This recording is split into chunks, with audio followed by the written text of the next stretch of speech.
plans for Starlink in their supercharger stations. This will allow Tesla owners to get internet when they charge. Tesla has the best charging experience for electric cars.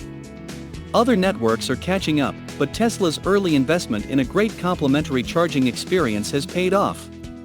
Charging is when you plug in your car. It takes a lot of time, but it is okay to go for longer than 30 minutes. It is a good time to have a snack or go to the bathroom while your car is charging. Tesla has been building in-car apps, so you can do things inside the car while it charges. You can watch Netflix, YouTube, Twitch and play video games with Tesla Arcade. Owners with Tesla cars can use their phones to go online. They do this for $10 a month by signing up for premium connectivity. This is data heavy, which means that people will need to pay more. Tesla recently made it so that people who want premium connectivity to their cars have to pay for it. If they don't, they can still use those features when their car is connected to Wi-Fi. Elon Musk plans to make the supercharger experience better by providing Wi-Fi at these stations.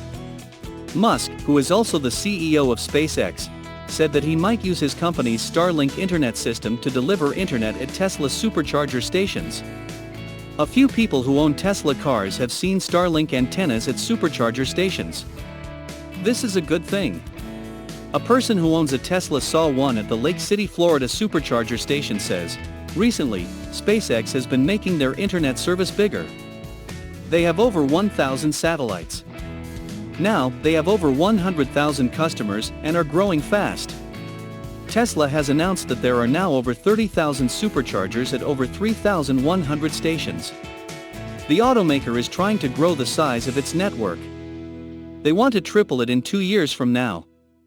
And they will also let other companies do business with them, not just Tesla.